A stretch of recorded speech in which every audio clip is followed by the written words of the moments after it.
యుద్ధంలోకి ఉత్తర Korea entry ఇచ్చేందుకు సిద్ధమవుతుందా, ఇరాన్కు సపోర్టుగా యుద్ధంలోకి దిగే chance ఉందా అనే చర్చ చాలా రోజుల నుంచి జరగడాన్ని మనం చూస్తున్నాం.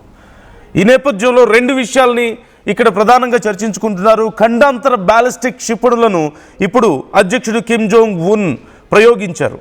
అమెరికా ప్రధాన భూభాగం లక్ష్యంగా క్షిపణి పరీక్షలు జరిపినట్లుగా తెలుస్తోంది. క్షిపణులకు రాడార్ల కళ్ళుగప్పి అమెరికాలోకి ఏ క్షణమైనా అణుబాంబులను మోసుకెళ్లగలిగే సామర్థ్యం ఉంది. ఒకే క్షిపణి ద్వారా అణుబాంబులను వేర్వేరు లక్ష్యాలకు పంపే వెసులుబాటు ఉంది. అమెరికా, దక్షిణ కొరియాల సంయుక్త సైనిక విన్యాసాలకు బదులుగా ఉత్తర కొరియా క్షిపణి పరీక్షలకు సిద్ధమైంది. తమపై యుద్ధానికి వస్తే అణుబాంబులతో బదిలిస్తామంటూ కిమ్ సమాధానం చెప్తున్నారు.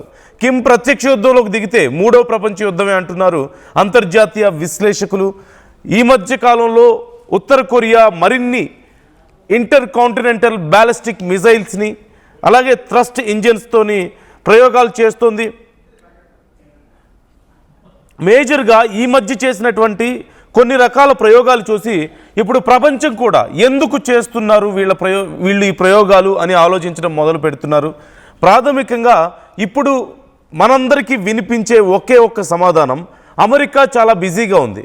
అంతకు ముందు వరకు ఒక 1.5 year 2 years బ్యాక్ వరకు ఉత్తర కొరియాను ఎన్ని రకాలుగా బ్లాక్మెయిల్ చేయాలో అన్ని రకాలుగా అమెరికా బ్లాక్మెయిల్ చేసింది. కానీ ఉత్తర కొరియా ఎక్కడ వెనక్కి తగ్గలేదు.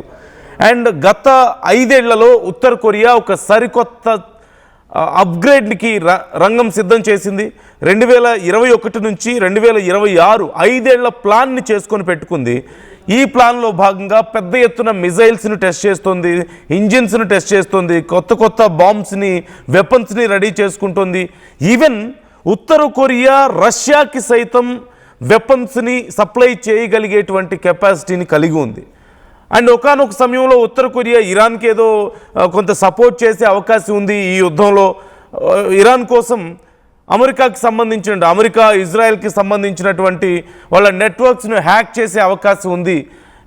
ఇప్పుడు ప్రస్తుతం రష్యా నుంచి కొంత సపోర్ట్ అందుతోంది ఇరాన్కి. ఈ నేపథ్యంలో ఉత్తర కొరియా కూడా ఇలాంటి ఒక సపోర్ట్ని ఇచ్చే అవకాశం ఉంది, ఇస్తున్నట్లుగా కొన్ని సూచనలు కనిపిస్తున్నాయంటూ కొన్ని విశ్లేషణలు మనం చూసాం.